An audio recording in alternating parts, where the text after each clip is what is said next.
Kita sedang berjalan di dalam tema kasih karunia, saudaraku. Terus kita menghajar kasih karunia sampai kita mengerti bahwa keselamatan kita itu sungguh berharga dan kita bisa menghargai dan menempatkan diri untuk memposisikan diri meresponi keselamatan itu dengan tepat. Hari ini kembali saya teringat dengan apa yang dikatakan Paulus di dalam Roma 7 ayat 26. Coba ditampilkan. Saudaraku, di dalam perjalanan hidupmu dan hidupku, sejatinya adalah kita sudah mengerti kebenaran ini secara garis besarnya. Kita sudah tahu di mana kita akan ending, langit baru, bumi baru. Kita sudah tahu ada pribadi yang memberikan dirinya melalui utusan Bapaknya menjadi pokok keselamatan kita, menjadi aitios untuk kita. Tetapi kita tidak bisa berhenti hanya aku ngerti tujuanku ke sana. Aku mengerti ada satu pribadi yang sudah mati untuk aku. Roma 7 ayat 26. Aku tahu ada pribadi yang mati untuk aku. Dan aku tahu apa yang harus kulakukan. Tetapi kita tidak pernah action, saudaraku.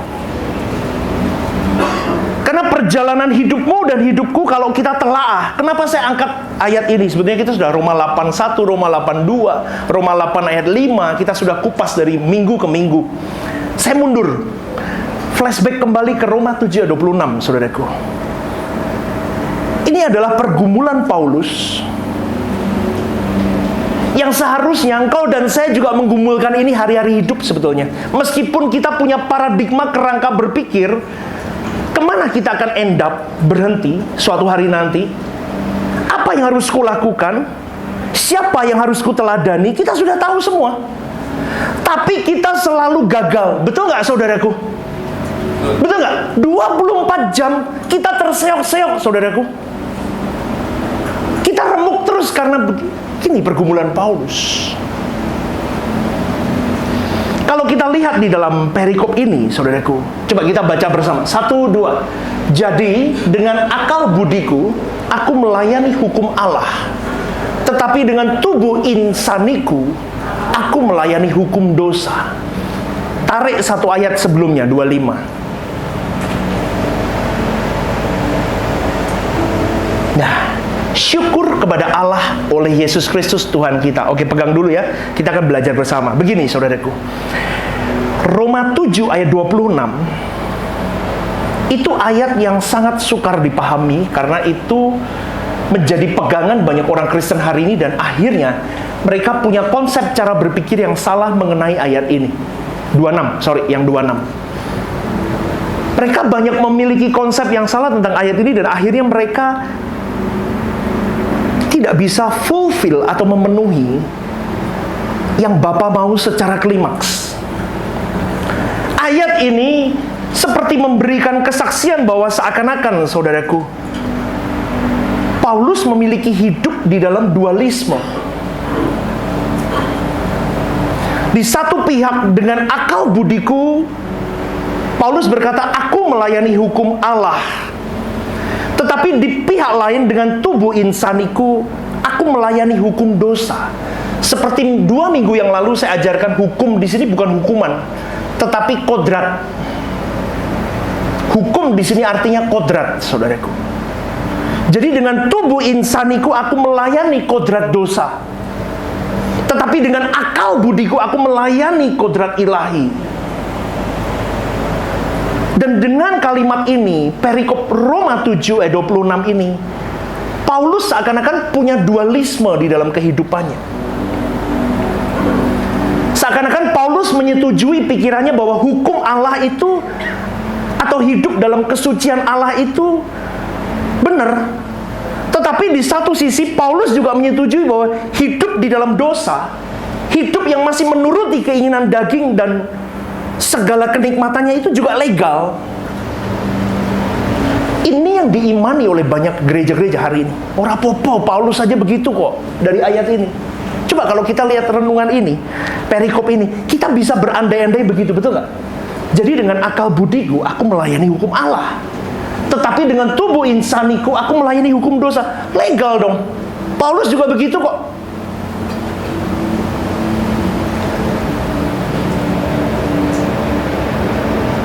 Ini rumit, saudaraku. Ini menunjukkan beberapa orang menafsirkan bahwa betapa buruknya kepribadian Paulus. Kok bisa ya seorang Paulus begini? Ada beberapa teolog berbicara tentang Paulus karena ayat ini. Beberapa teolog memiliki pandangan bahwa pergumulan Paulus di dalam Roma 7, 23-26 ini, itu adalah pergumulan Paulus sebelum mengenal Tuhan Yesus. Coba garis bawah ini. Para teolog memberikan tafsirannya bahwa, oh, Paulus ngomong begini karena dia belum kenal Tuhan Yesus. Ada lagi yang berkata malah kalimat yang diucapkan Paulus ini itu kalimat tambahan, tidak ada di dalam naskah aslinya. Naskah aslinya tidak ditulis begini. Tetapi saudaraku, di dalam penelitian tidak bisa dibantah, Paulus memang menuliskan kalimat ini di dalam naskah aslinya. Sekarang permasalahannya adalah bagaimana kita memahami kalimat ini. Jadi begini, kalau saya pribadi, saudaraku, tulisan Paulus ini adalah pergumulan Paulus setelah mengenal keselamatan dalam Kristus Yesus. Loh, kok bisa begitu, pastor? Begini, saya berikan buktinya begini. Di dalam Roma 7 ayat 25, coba dipetayangin. Syukur kepada Allah, dibukanya begitu dulu, ayat 25. Oleh Yesus Kristus Tuhan kita, baru masuk ayat 26 itu. Dari pernyataan itu, saudaraku, ada kata syukur kepada Allah oleh Tuhan Yesus Kristus Tuhan kita. Itu jelas sekali. Momen ketika Paulus mengutarakan kalimat ini adalah momen di mana dia sudah mengenal Yesus. Dia sudah mengenal pribadi Yesus. Bahkan di dalam ayat 26 dikatakan Paulus melayani hukum dosa. Oke. Lupa, tapi di ayat 26 Paulus menulis Paulus melayani hukum dosa. Coba Filipi 3 ayat 6. Coba ya, jangan bingung dulu. Kita belajar pelan-pelan. Filipi 3 ayat 6.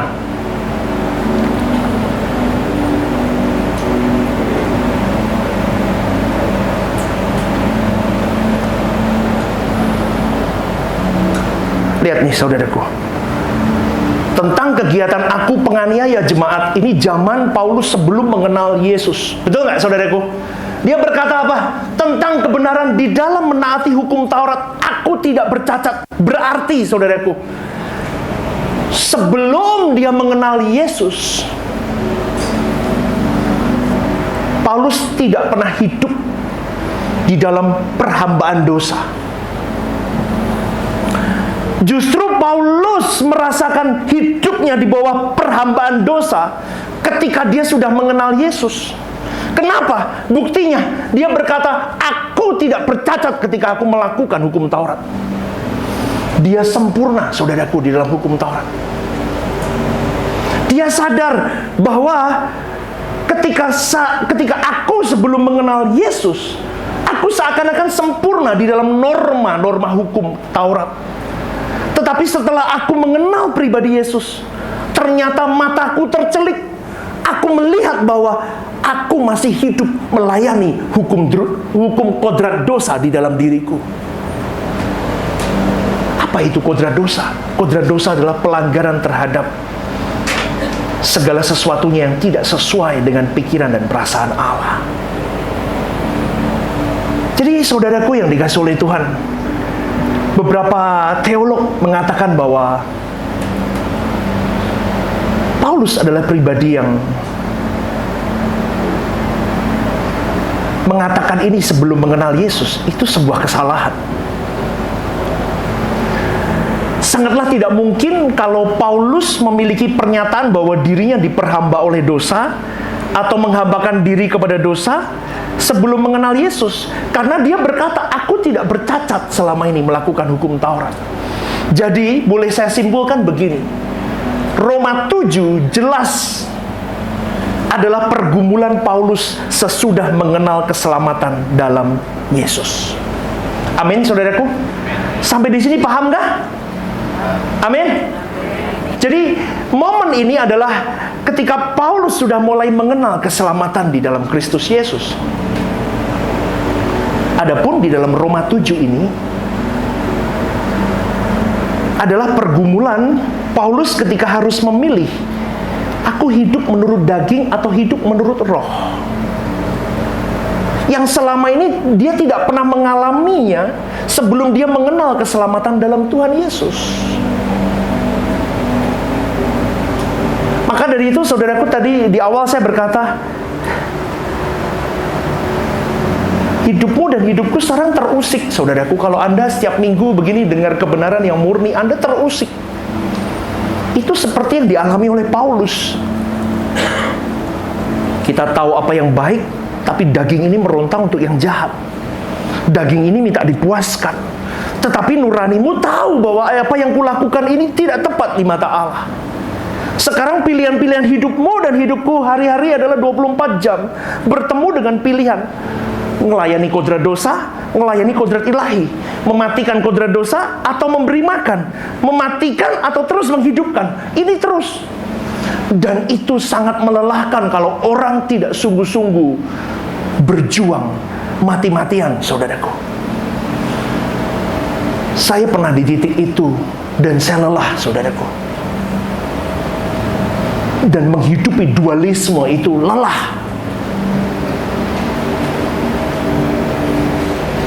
Betul nggak? Betul nggak? Nuranimu tersayat-sayat setiap kali kamu melakukan dosa. Aku tahu Tuhan, nggak boleh, tapi gimana? Ada candu di situ, ada kenikmatan di situ. Tetapi berbeda dengan Paulus loh. Paulus before dan after. Before dia melakukan Taurat baik, Dekalog 10 perintah Allah, dia sempurna menyelesaikan itu semua, saudaraku. Berarti dia tidak terkunci dengan dosa, dengan hukum dosa sebetulnya secara Taurat. Tetapi ketika dia mengerti kebenaran yang murni melalui keselamatan Yesus itu, dia mulai tercelik bahwa ternyata dia masih di level itu. Ternyata masih ada beberapa poin-poin dalam hidupku ketika aku mengenal siapa pribadi Yesus. Ternyata aku masih ada melayani kodrat dosa. Jadi begini, saudaraku. Sebelum mengenal keselamatan dalam Kristus Yesus, Paulus hanya mengenal dosa itu kalau dia melanggar hukum Taurat. Tetapi setelah dia mengenal keselamatan dalam Kristus Yesus, ketika Paulus dimateraikan oleh Roh Kudus yang memimpin segala kegerakan hidupnya di dalam kebenaran, maka dia mulai terusik jiwanya. Dia mulai mengenal kebenaran berdasarkan bukan lagi Dekalog. Dekalog tetap sebagai dasar.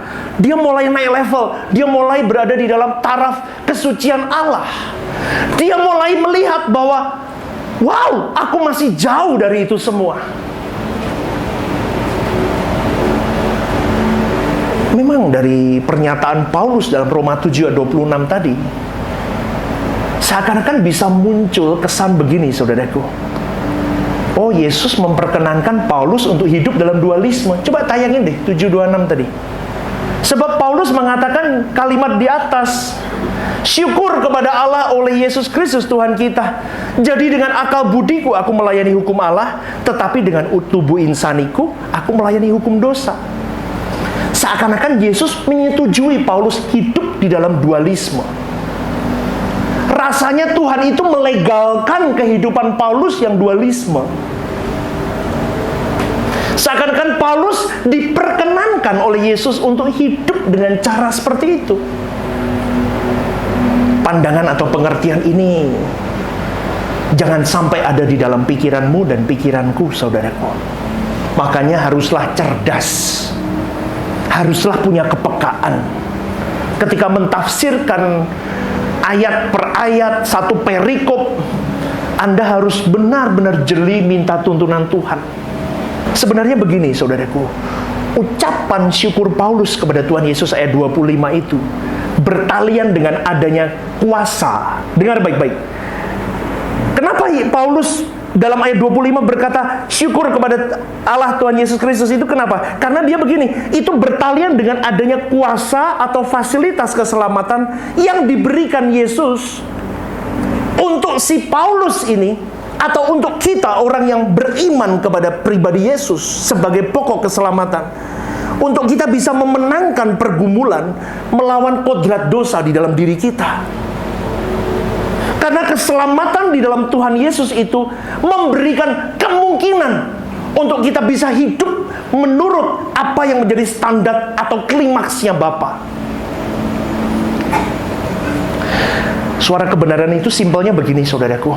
Kita di-drive untuk kita bisa memanjakan perasaan Bapa hari-hari hidup.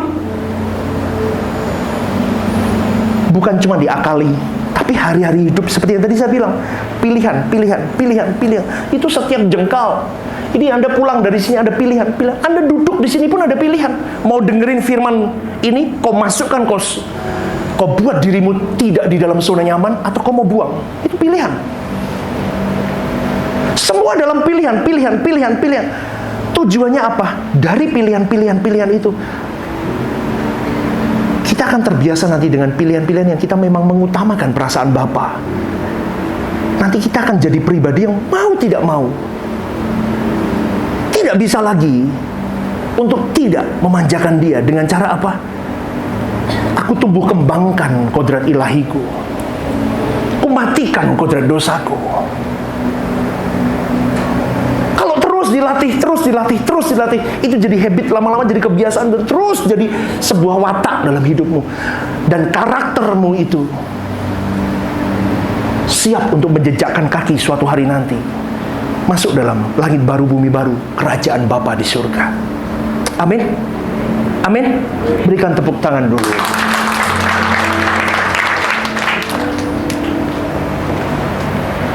Kalau hari ini Anda dan saya terus mematikan kodrat ilahi, kau membesarkan kodrat dosa,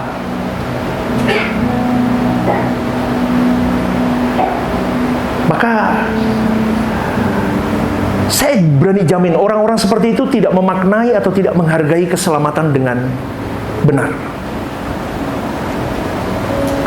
Karena keselamatanmu yang sudah diberikan oleh Allah Bapa melalui Putra Tunggalnya itu adalah kunci yang seharusnya sudah fasilitas tadi. Fasilitas yang diberikan semua orang dapat di zaman PB.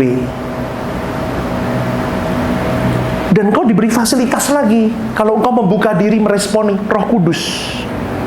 Makanya Paulus ketika meresponi itu, dia mulai mengerti. Fasilitas itu mulai masuk dalam dirinya. Dia mulai berkata, kenapa aku selama ini bodoh ya? Aku merasa sudah sempurna di dalam hukum Taurat, ternyata aku belum sempurna. Dia gelisah, makanya dia menyelatuk berkata begitu. 26, tampilin. Akal budiku melayani Tuhan, tubuhku melayani dosa. Tapi di cover dengan kalimat 25, bersyukur aku punya Tuhan itu. Yesus itu yang membuat aku bisa melewati atau bisa memerangi apa yang menjadi kodrat dosaku, supaya aku bisa tampil sempurna di hadapan Bapa. Kalau dulu dengan hukum Tauratnya, meskipun dia perfect di hukum Taurat, dia belum bisa menyentuh kesucian ilahi. Amin, saudaraku. Tetapi dengan hari ini dia mengerti. Kalimat ini menyatakan bahwa ketika aku mulai mengerti keselamatan dan fasilitas yang diberikan Allah Bapa melalui Yesus itu, aku sekarang tahu aku punya kesempatan untuk aku bisa menyentuh kesucian Allah, supaya aku bisa hidup, selalu hidup sesuai dengan pikiran dan perasaanmu. Itulah sebabnya dengan yakin Paulus menyatakan bahwa engkau dan saya harus memiliki pikiran dan perasaan Kristus. Ya, kemarin saya ajarkan kan Roma 8 ayat 1, Roma 8 ayat 2 itu ada di dalam Kristus Yesus itu artinya apa? Engkau dan saya harus hidup memiliki gairah atau spirit Yesus. Lupa kenapa harus spirit Yesus? Karena Yesus adalah pribadi satu-satunya yang memang bisa mencapai klimaks di mata Bapa. Adam pertama gagal, Adam kedua dihadirkan. Dia satu-satunya pribadi yang mencapai klimaks itu. Makanya Allah Bapa berkata, inilah anakku, kepadanya lah aku berkenan. Kau mau ikut siapa lagi? Dia menjadi yang sulung di antara kita semua. Dia menjadi pokok keselamatan. Dia menghantarkan kau dan saya untuk kita bisa mencapai kesempurnaan di mata Bapa. Tetapi karena degilnya kita, karena kita terus tidak mau berubah, kita terus sibuk dengan hal-hal yang tidak seharusnya.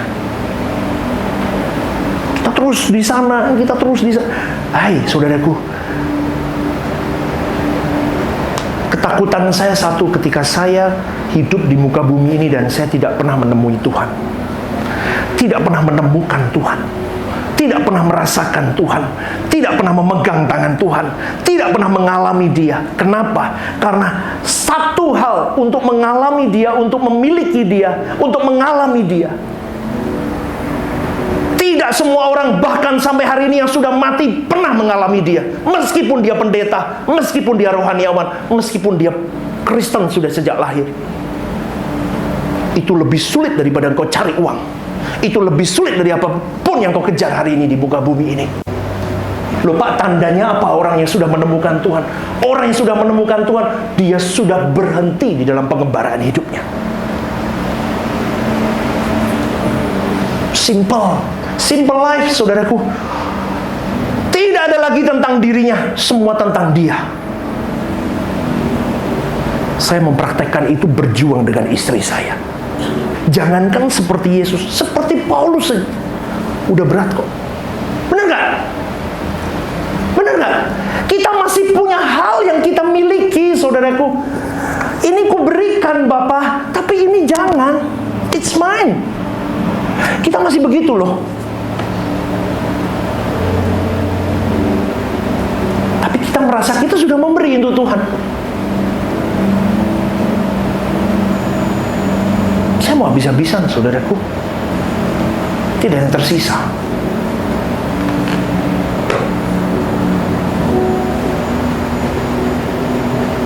Paulus salah satu yang saya idolakan. Dia bekerja loh, dia pelayanan, dia sakit. Dia minta sama Tuhan, Tuhan sembuhkan aku, cukup kasih karuniaku bagimu Paulus. Tuhan sembuhkan aku, cukup kasih karuniaku. Tuhan sembuhkan, cukup bagiku. Ini loh, kekristenan hari ini itu harusnya seperti dia, saudaraku. Kita belum sampai mencucurkan darah melayani dia, kau sudah merasa sudah berjasa melayani dia. Oke, tidak usah sampai mencucurkan darah. Pasung dirimu sendiri, lawan dirimu sendiri, lawan manusia lamamu, battlemu di situ. Setiap pagi, setiap hari, kau bertarung. Kau tahu seperti Paulus ini berkata, aku tahu apa yang baik. Berani nggak kau berkata, hai dagingku, kau harus nurut kepada kodrat ilahi. Kau harus kumatikan, kusayat, kubakar sebagai dupa yang wangi, sebagai pengorbananku akan Dia. Berikan tepuk tangan, saudaraku. Kristen itu nggak bisa cuma jadi agama, saudaraku. Lelah nanti Anda. Apalagi Kristen sudah kesini, dengarnya begini-begini. Lelah nanti Anda. Pulang Anda masih di kubangan dosa. Di satu sisi Anda dengar pendeta galak ini baru ngomong-ngomong, kan masih ingat? Rekam mukanya baru ngomong gitu kan. Pastor Stephen ngomong begini, lu susah. Nuranimu berantakan, saudaraku. Fasilitas itu adalah pimpinan Roh Kudus yang diberikan untuk Paulus bisa mencapai standar kesucian Allah. dan mencapai standar kesucian Allah, ingat baik-baik saudaraku, tidak bisa terjadi dengan otomatis atau dengan sendirinya. Itu harus di dalam sebuah perjuangan berat. Perjuangan berat, saudaraku. Ada poin lagi selanjutnya. Sebelum mengenal keselamatan dalam Yesus, Paulus tidak memahami bagaimana menundukkan pikirannya kepada hukum Allah. Saya ulang sekali lagi. Sebelum dia mengenal keselamatan di dalam Yesus,